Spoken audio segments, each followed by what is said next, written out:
Woke up in the morning, check the charts like it's a habit. Bitcoin hitting numbers got me feeling like a magnet. Ethereum's on fire, gas fees through the roof. DeFi got me yielded, I'm stacking up the proof. Crypto bulls, we rising up, never gonna fall. Crypto bulls, stacking up, answering the call. So hello welcome back to crypto bulls. मैं हूँ ऋषि Srivastava and हमेशा की तरह हम बात करेंगे latest crypto news and crypto and blockchain से related जितने भी अपडेट्स हैं उन सब के बारे में। तो फ्रेंड्स, एक्चुअली मैंने अपना जो भी जो न्यूज़ देने का तरीका है, आप देख सकते हैं जो भी विजुअल से काफ़ी नए हैं उनको मैंने काफ़ी अपडेट किया है। अगर आपको ये अपडेट्स आपको अच्छे लग रहे हैं तो आप लाइक कीजिए, कमेंट कीजिए कि ये अच्छा है या नहीं है। आप अपना फीडबैक दीजिए क्योंकि ये सब बनाने में काफ़ी मेरा टाइम जाता है एंड आई थिंक मुझे भी देख के काफ़ी अच्छा लगता है कि मैं जितना ज़्यादा हो सकूँ उतना ज़्यादा डेटा मैं आपको प्रोवाइड कर सकता हूँ। आपको कहीं और जाने की ज़रूरत नहीं है, कहीं और आपको देखने की ज़रूरत नहीं है, कोई आपको दूसरे जगह क्रिप्टो से रिलेटेड कोई भी न्यूज़ या फिर चाहे वो छोटा से छोटा कोई रेशियो या कोई इंडिकेटर है वो आपको देखने की ज़रूरत नहीं है। मैंने आपके लिए सब कुछ आपको मैं यहाँ पे आप देख सकते हैं स्क्रीन्स पे मैंने फ्यूचर, प्राइस, वॉल्यूम, डाइवर्जेंस, जो भी टेक्निकल नॉट टेक्निकल बट जितने भी जो फंडामेंटल जो इंडिकेटर्स होते हैं उन सबको आपके लिए यहाँ पे मैंने स्क्रीन पे लेके आया है। आप देख सकते हैं ऑन चेन मेट्रिक्स है। मैं ETF फ्लो मतलब ETF इनफ्लोस या आउटफ्लोस उसका डेटा भी मैं धीरे नेक्स्ट अपडेट में लेके आने वाला हूँ क्योंकि उस पर थोड़ा काम चल रहा है। लेकिन ज़्यादा से ज़्यादा जितना ज़्यादा हो सके सारा डेटा मैं आपको इसी एक ही चैनल पे प्रोवाइड करना, ये मेरी कोशिश रहेगी। आप नीचे भी देख सकते हैं जो जो टोकन्स है, जो कॉइन्स है, उनके जो प्राइजेस है, लाइव रियल टाइम प्राइजेस है वो आप नीचे देख सकते हैं। लेफ़्ट साइड में आप इक्विटी, कमोडिटीज़, यहाँ तक कि क्रिप्टो, ऑफ कोर्स क्रिप्टो का तो होगा ही, क्रिप्टो का जो volumes, futures, on chain matrix सारे आपको यहाँ पे आपको दिखेंगे। तो आपको कहीं दूसरे जगह जाके ढूंढने की ज़रूरत नहीं है। सारे के सारे जो इम्पॉर्टेंट जो इंडिकेटर्स है वो सब आपको यहाँ पे मिलेंगे। मैंने यहाँ पे DXY एंड विक्स के भी आपको यहाँ पे मैंने जो है चार्ट्स नहीं बल्कि जो वैल्यू से वो दिखाए हैं। तो आपको कहीं और जाने की ज़रूरत नहीं है। तो ये आपको एक्चुअली काफ़ी हेल्पफुल होगा, यहाँ तक कि मेरे लिए भी काफ़ी हेल्पफुल है क्योंकि जो सारा डेटा है मैंने कलेक्ट करके एक प्लेस पे उसको रखा है। तो आई होप आपको ये अच्छा लगा हो। तो चलिए अभी शुरू करते हैं। तो इक्विटी मार्केट हम देख लेते हैं। तो डाउ जोन्स जो है वो थोड़ा बहुत ऑनेस्टली देखा जाए तो जो सारे के सारे जो इंडाइसेस है US के वो फ्लैट ही ट्रेड कर रहे हैं। अगर मैं बात करता हूँ चाइनीज़ या एशियन इंडाइसेस की, निकाई जापान का इंडेक्स हो गया या फिर चाइनीज़ इंडाइसेस जैसे शांघाई हानसेंग हो गया, वो सब फ्लैट से इन ग्रीन ट्रेड कर रहे हैं। लेकिन जो हमारा इंडिया के जो इंडाइसेस है, निफ्टी, सेंसेक्स, दोनों ही ऑलमोस्ट 1.7% इन रेड क्लोज हुए हैं। आपको स्क्रीन पे दिख रहा होगा। तो जिस तरह से हम CNBC, ब्लूमबर्ग पे जिस तरह से वो लोग दिखाते हैं वही कोशिश है मेरा कि मैं आपको सारा जो है इंडिकेटर, सारे जो रियल टाइम प्राइजेस है वो आपको स्क्रीन पे दिखा सकूँ ताकि आपको एक रेफरेंस भी मिले। जब भी मैं न्यूज़ के बारे में बात कर रहा हूँ वो न्यूज़ का अगर मैं आपको प्राइस आप देख सकते हैं तो वो आपके लिए भी काफ़ी ईजी होता है। अगर मैं यूरोपियन इंडाइसेस की बात करूँ तो वो भी इन फ्लैट ही क्लोज हुए हैं मेजरली। तो जो मार्केट है, ग्लोबल मार्केट है, वो इन फ्लैट से इन रेड ही ट्रेड कर रहा है। तो ऐसा एज सच जो वॉर का जो कॉन्फ्लिक्ट अभी भी चल रहा है US एंड ईरान के बीच में, वो अभी भी ख़त्म हुआ नहीं है, कंटिन्यू हो रहा है। एंड उसका छोटे मोटे मतलब अभी ऐसा नहीं है कि कोई बिग अपडेट निकल के आया है। लास्ट वीक नहीं, एक्चुअली 2 दिन पहले जब मैं वीडियो बना रहा था तब मैंने आपको बताया था कि जो ट्रंप ने अनाउंस किया है कि हम जल्दी वो लोग वॉर ख़त्म करने वाले हैं। जो भी उनके ऑब्जेक्टिव्स थे, जो भी उनके गोल्स थे वो सारे उन्होंने अचीव कर लिए हैं एंड जल्दी जो है वॉर ख़त्म होने वाला है। लेकिन अभी तक उस पर कोई नया अपडेट आया नहीं है। बट हम देख रहे हैं वॉर कंटिन्यू हो रहा है। अटैक्स अभी भी हो रहे हैं। ऑल्दो ट्रंप ने वो कहा था, उसी दिन रात को उन्होंने ट्वीट किया था या जो भी उनका जो ट्रुथ सोशल जो भी प्लेटफॉर्म है उस पर उन्होंने ट्रुथ किया था या ट्वीट किया था कि वो जो स्ट्रेट ऑफ हॉर्मुज़ है उनको स्ट्रेट ऑफ हॉर्मुज़ अब सबको पता है ईरान ने क्लोज़ करके रखा है, वहाँ से सिर्फ चाइनीज़ शिप्स ही अभी पास कर सकते हैं एंड बाकी अदर नेशंस के लिए ब्लॉक्ड है, लेकिन यूएस अब उसको खोलने की कोशिश में है। तो देखते हैं। अब आ जाते हैं क्रिप्टो मार्केट पे। तो क्रिप्टो मार्केट कैप 2.4 ट्रिलियन है अभी ओवरऑल मार्केट कैप। जो BTC है 70,000 का जो लेवल है वापस उसने रीगेन किया है, सेम इथीरियम 2000 के लेवल्स को रीगेन करके अच्छा से ऊपर ट्रेड कर रहा है। लेकिन अभी भी मार्केट में ऐसा कोई एंथुजियाज्म नहीं है, मार्केट मेजरली कंसोलिडेट ही कर रहा है, जो हम एक्सपेक्ट भी कर रहे थे, क्योंकि मार्केट जो है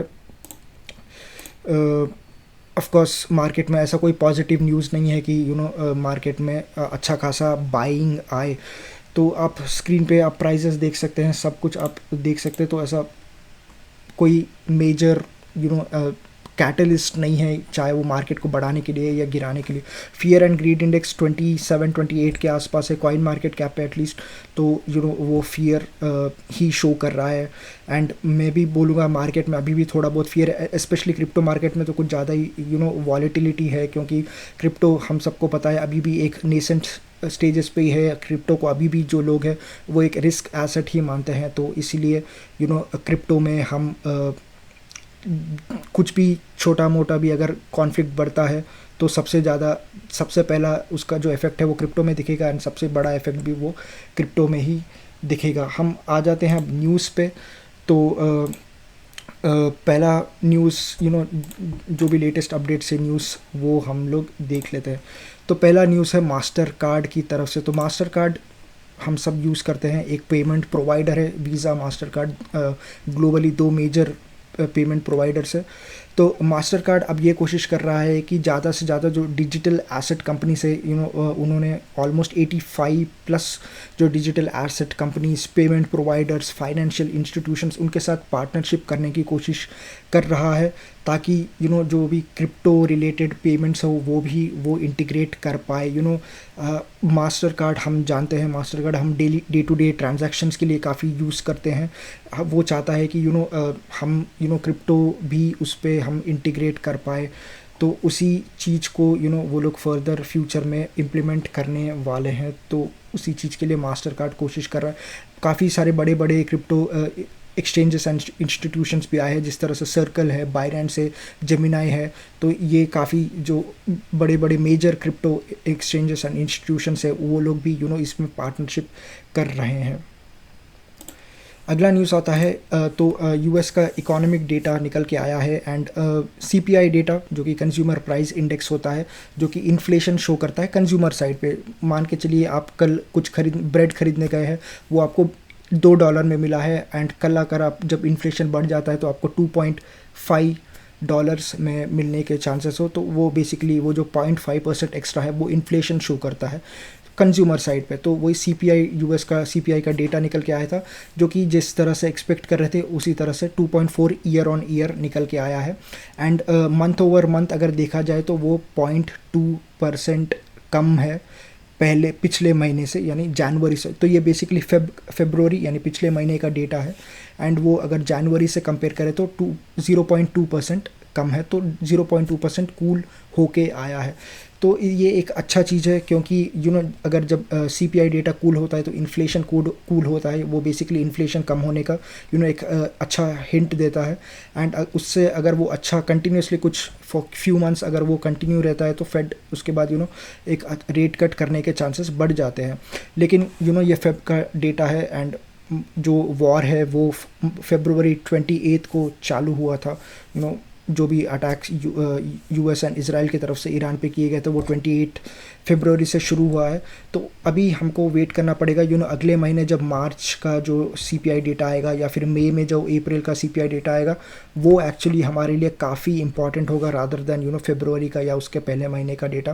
क्योंकि द मेजर रीज़न ये है कि जो ऑयल है, हम सबको पता है गल्फ़ नेशन से ही मेजॉरिटी ऑफ द ऑयल जो है सप्लाई किया जाता है ग्लोबली। तो जो ऑयल का प्राइस है वो जब बढ़ता है तो उसके वजह से इन्फ्लेशन बढ़ता है, क्योंकि ऑफ कोर्स एनर्जी हो गया, इंडस्ट्रीज़ हो गए, वो मेजरली ऑयल पे ही चलते हैं। तो जब भी ऑयल का प्राइस बढ़ता है तब हम देखते हैं जो प्राइजेस है, गुड्स एंड प्रोडक्ट्स के जो प्राइजेस है वो भी बढ़ते हैं, जो कि क्लियरली एक इंडिकेशन है इन्फ्लेशन का।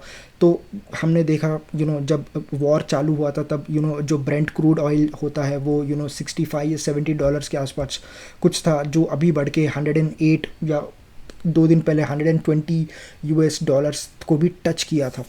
तो हम देख सकते हैं, अगर हम एवरेज प्राइस भी मानते हैं तो $85-90 हम मान के चलते हैं पर बैरल क्रूड ऑयल का जो प्राइस है वो in for this period of जब तक वॉर चलता है तब तक। तो ये रियल इन्फ्लेशन इम्पैक्ट हम देख सकते हैं होता हुआ ऑयल प्राइसेस का on in March and April CPI data. तो उसके लिए हमको वेट करना पड़ेगा। एक और चीज़ मैं आपको बताना चाहता हूँ फ्रेंड्स, आपने स्क्रीन पे देखा होगा अभी जो एक QR कोड आया था, वो बेसिकली मेरे व्हाट्सएप चैनल का QR कोड है। तो आप वीडियो को पॉज कीजिए एंड हो सके तो उस QR कोड को स्कैन कीजिए, प्लीज़ व्हाट्सएप चैनल को ज्वाइन कीजिए, जहाँ पे आपको रेगुलर आपको क्रिप्टो न्यूज़ आपको उसी पे व्हाट्सएप चैनल पे मैं पब्लिश करता रहूँगा। तो आपको भी वहाँ पे आता रहेगा, आप भी ताकि आप कोई भी डेटा मिस ना करें। तो न्यूज़ पे वापस आते हैं। तो एक इम्पॉर्टेंट चीज़ ये है कि जब भी प्राइस में जो ऑयल का प्राइस है उसमें $10 का इंक्रीज़ आता है, तो वो बेसिकली CPI जो कि जिस कंज्यूमर प्राइस इंडेक्स है उसके पॉइंट्स में 20 बेसिस पॉइंट्स का जो है सर्च आता है।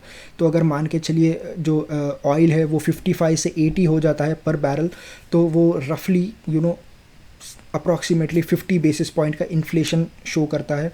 तो मान के चलिए अगर अभी क्योंकि CPI 2.4 है, तो अगले जो मार्च महीने का जो CPI डेटा होगा वो 2.9 या 3 तक भी जा सकता है, ऐसा जो है एक्सपर्ट्स का कहना है, एनालिस्ट्स का कहना है। लेकिन देखते हैं क्या होता है, क्योंकि अभी वॉर ख़त्म हो जाएगा ऐसा US के तरफ से तो न्यूज़ आ रहा है, लेकिन उनके जो एक्शंस है वो उनके जो वर्ड्स है उनसे मैच नहीं करते हैं।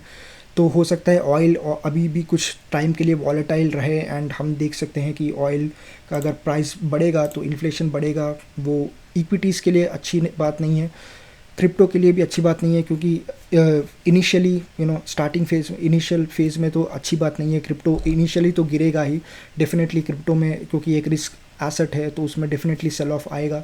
लेकिन कमोडिटीज़ गोल्ड सिल्वर के लिए डेफिनेटली अच्छा है। लेकिन हम वो भी देख रहे हैं कि गोल्ड एंड सिल्वर में भी एज सच कोई जिस तरह से लोग एक्सपेक्ट कर रहे थे शायद उस तरीके का जो है बाइंग नहीं आ रहा है, उस तरीके का प्राइस सर्च नहीं आ रहा है। उसका रीज़न ये भी है पिछले कुछ 1-2 साल में जो है गोल्ड एंड सिल्वर काफ़ी भाग चुका है। लास्ट ईयर ही सिल्वर जो है ऑलमोस्ट या गोल्ड 140% कुछ भाग चुका है। तो वो रीज़न्स है ऑलरेडी काफ़ी वैल्यू काफ़ी हाई वैल्यूज़ पे है, हायर लेवल्स पे है गोल्ड एंड सिल्वर। तो वो एक रीज़न हो सकता है कि क्यों हम देख रहे हैं commodities gold silver, although war चल रहा है, ऑयल के प्राइसेस ज़्यादा है, इन्फ्लेशन का डर है, तो फिर भी नहीं बढ़ रहा है। जब इन्फ्लेशन बढ़ेगा तो हम ये भी देख सकते हैं उसका एक और कॉन्सिक्वेंस ये होता है कि फेड जो है रेट कट नहीं करेगा। फेड जो है जो रेट्स है जो अभी आई थिंक 4.5% है अभी जो रेट है, उसको लॉन्गर टर्म के लिए होल्ड करके रखेगा, एंड वो अच्छी बात नहीं है, एंड वो एक इन्फ्लेशन एक रिसेशन का डर देता है। तो उसके बाद हम देखेंगे शायद फेड फिर से पैसा प्रिंट करना चालू कर दे, देखते हैं क्या होता है। बट जो भी होगा वो काफ़ी इंटरेस्टिंग होगा या क्रिप्टो के लिए अच्छा होगा, ये मैं सोच के चल रहा हूँ। अगला आर्टिकल ये काफ़ी इम्पॉर्टेंट है। तो हम अब बात कर रहे थे वॉर ख़त्म होगा ऐसा उन्होंने US के प्रेसिडेंट ने कहा, लेकिन अगेन जैसे मैंने बताया उनके एक्शंस जो है उनके वर्ड्स से मैच नहीं कर रहे हैं। तो अभी ऑलमोस्ट 12th या 13th day I think 12th day चल रहा है, क्योंकि 11 दिन ये और 28 फरवरी 1, तो 12 ये 12th दिन है वॉर का। एंड हम वॉर चालू हुआ था न्यूक्लियर साइट्स पे बॉम्बिंग करने का, क्योंकि US इज़राइल यही कह रहे थे कि ईरान के पास न्यूक्लियर बॉम्ब्स है, ये न्यूक्लियर बॉम्ब बनाने वाला है, तो हमको ये मेक श्योर करना है कि ईरान कभी भी न्यूक्लियर स्टेट ना बन पाए, तो हमको उनके न्यूक्लियर साइट्स को बॉम्ब करना है, जो कि उन्होंने पिछले साल भी किया था। बट पता नहीं वो सक्सेसफुल रहे नहीं रहे, क्योंकि उन्होंने तो कहा था सक्सेसफुल है, तो अगर आप सक्सेसफुल थे लास्ट टाइम तो फिर आपको करने की क्या ज़रूरत है फिर से। तो फिर उसके बाद उन्होंने कहा कि नहीं, हम चाहते हैं कि रेजीम चेंज चाहते हैं, हम चाहते हैं कि जो वहाँ के जो सिटीजन है, ईरानियन जो सिटीजन है, उनको जस्टिस मिले, क्योंकि वो अपने गवर्नमेंट की तरफ सिविल प्रोटेस्ट तो ईरान में जारी ही है, तो वो चाहते थे कि हम रेजीम चेंज करें, बट अभी पता नहीं, वो उसमें भी आई थिंक वो अनसक्सेसफुल थे, क्योंकि जो खमेनेनी के जो सन है मुस्तफा खमेनेनी, वो अब वहाँ के अभी नए सुप्रीम लीडर, तो नए थर्ड जनरेशन सुप्रीम लीडर बन के उभरे हैं। पता नहीं अब वो कितने अच्छे हैं, बट वो ईरानियन रिपब्लिक गार्ड्स जो भी है, रेवोल्यूशनरी गार्ड्स सॉरी, तो उनसे काफ़ी उनकी आइडियोलॉजी उनसे काफ़ी मिलती है। एंड ऑफ कोर्स ट्रंप ने या इजराइल ने, दोनों ने मिलके उनके फैमिली को, उनके फादर को मारा, तो डेफिनेटली अभी इतना जल्दी वॉर ख़त्म नहीं होगा ऐसा मुझे लग रहा है, क्योंकि अगर मान के मतलब आप देखिए कि उनके जो मुज्तबा खमेनेनी है, उनके जो फादर है खमेनेनी, उनको आयतुल्ला खमेनेनी, उनको जो है ट्रंप ने मारा, बट देखते हैं अभी क्या होता है, क्योंकि अभी काफ़ी कॉम्प्लिकेटेड है कुछ भी कहना। तो हाँ, तो ये शुरू हुआ था न्यूक्लियर साइड से, फिर उन्होंने कहा था रेजीम चेंज, फिर फिर एक दूसरे के कंट्रीज़ पे ऑयल रिफाइनरी, ईरान के काफ़ी ऑयल रिफाइनरीज पे अटैक किया गया था। लास्ट वीडियो में मैं ये भी बात कर रहा था कि किस तरह से वो उन्होंने ईरान में ऑयल रेन हो रहा है, ऊपर से ऑयल गिर रहा है, क्योंकि जो वहाँ के ऑयल रिजर्व्स है, जो ऑयल साइट्स है, उस पे बॉम्ब गिराए गए थे, जिसके वजह से कैंसर होने का भी डर है। पता नहीं, आई होप वहाँ के जो लोग हैं वो सेफ हो। इट्स जस्ट बट वो वहाँ से वो कंटिन्यू हो रहा था। फिर वाटर इंफ्रास्ट्रक्चर पे भी अटैक किया गया था, काफ़ी गल्फ़ कंट्रीज़ के काफ़ी नेशंस पे। फिर अभी यूएस ने ईरान के बैंक्स पे, प्राइवेट बैंक्स पे अटैक किया है। एंड ईरान ने ये धमकी दी है कि वो मतलब वहाँ के जो न्यूज़ एजेंसी है, वहाँ के न्यूज़ एजेंसीज ने ये पब्लिश किया कि ईरान के जो न्यू टारगेट्स है, वो जो ये जो इंफ्रास्ट्रक्चर है, जिस तरह से गूगल हो गया, या एआई क्लाउड, या एआई जो इंफ्रास्ट्रक्चर है, Google, Microsoft, Palantir, Nvidia, Oracle, UAE and Bahrain में जितने भी, या फिर इजराइल में भी जितना भी इनका जो ऑफिसेस है, इंफ्रास्ट्रक्चर है, कंपनीज है, उन पे जो है ये अटैक किया जाएगा। तो वहाँ पे जितने भी जो लोग हैं जो नेबरिंग एरियाज़ में रहते हैं, उनसे उन्होंने कहा है कि प्लीज़ आप कुछ टाइम के लिए आप एक एटलीस्ट ऐसे साइट से 1 से 2 किलोमीटर दूर हो जाए, क्योंकि हम अटैक करने वाले हैं। तो इस तरह से उन्होंने जो है, जो भी बिग टेक फर्म्स है, उन पे ये अटैक करेंगे, ऐसा उन्होंने अपने उस न्यूज़ एजेंसी ने तो पब्लिश किया है।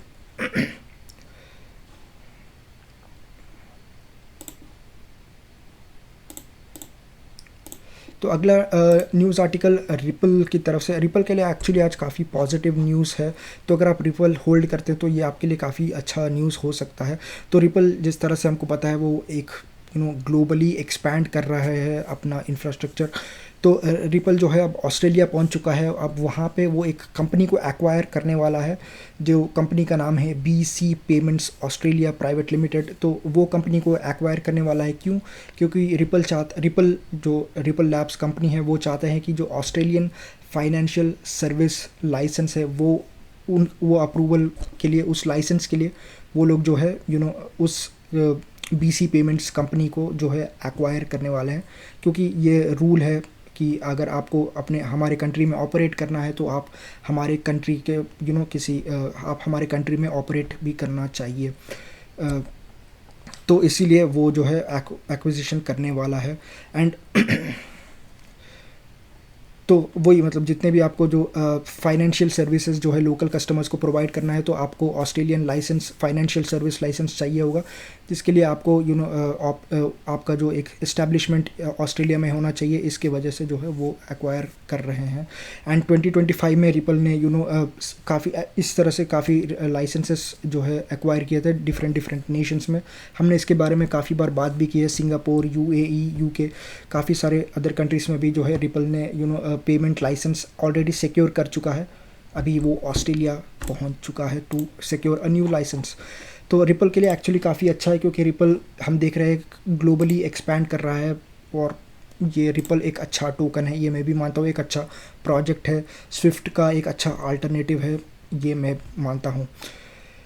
एंड तो हाँ, अगला न्यूज़ अगेन, अगर आप रिपल के होल्डर है तो ये जो भी 2-3 न्यूज़ है रिपल के रिलेटेड वो आपके लिए काफ़ी पॉजिटिव है। तो रिपल का XRP का ETF ऑलरेडी है, आप सबको पता है। एंड इंटरेस्टिंगली जो गोल्डमैन सैक्स है, एक बड़ा फाइनेंशियल इंस्टीट्यूशन है, वो सबसे ज़्यादा रिपल के XR ETF के शेयर्स होल्ड करता है। ऑलमोस्ट 154 मिलियन US डॉलर्स के जो है ETF के शेयर्स, XRP के ETF के शेयर्स जो है गोल्डमैन सैक्स ओन करता है।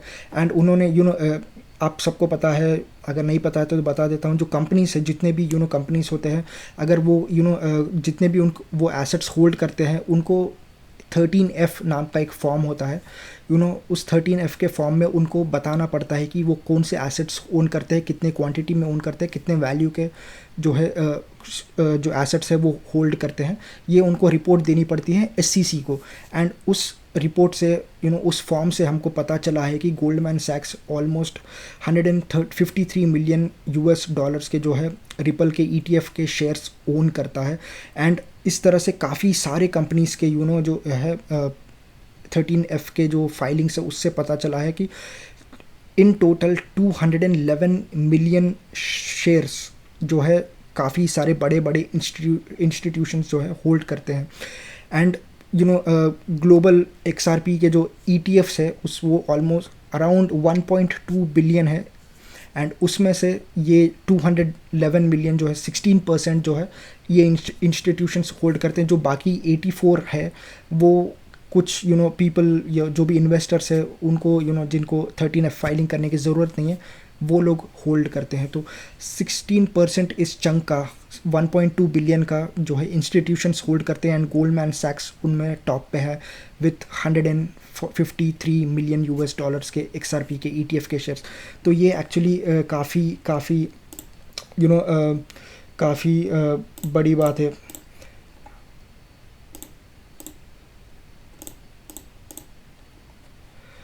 तो ये एक्चुअली काफ़ी बड़ी बात है जान के कि बड़े बड़े इंस्टीट्यूशंस भी XRP पे होल्ड करते हैं। मैं चाहता हूँ कि आप XRP को XRP को आप खोलें, XRP को आप अच्छे से पढ़ें, उसको फंडामेंटल्स आप अच्छे से देखें, आप उस पर थोड़ा बहुत रिसर्च करें एंड देखिए कि आप XRP में इन्वेस्ट कर सकते हैं कि नहीं। Again not any financial advice, but मैं चाहता हूँ कि क्योंकि XRP एक काफ़ी अच्छा टोकन है, मुझे अच्छा लगता है क्योंकि मैंने रिसर्च किए हैं। मैं चाहता हूँ आप अपना खुद का रिसर्च करें एंड आप देखिए कि अगर आपको XRP में इन्वेस्ट करना वर्थ इट लगता है या नहीं। एक और XRP का न्यूज़। तो XRP ने अनाउंस किया है, जो रिपल लैब्स बेसिकली XRP का जो पेरेंट कंपनी है उन्होंने अनाउंस किया है कि वो 750 मिलियन के जो है शेयर्स बाय बैक करेंगे। तो रिपल लैब्स जो है अभी somewhere around 40 billion US dollars का वैल्यूएशन है उसका। एंड उन्होंने नवंबर के महीने में, पिछले साल नवंबर के महीने में 500 मिलियन US डॉलर जो है रेस किया था at a valuation of 40 billion US dollars. And अभी वो लोग जो है बाय बैक करने वाले हैं, जिससे जो कंपनी का जो वैल्यूएशन है वो बढ़ के 50 बिलियन US डॉलर्स जा सकता है।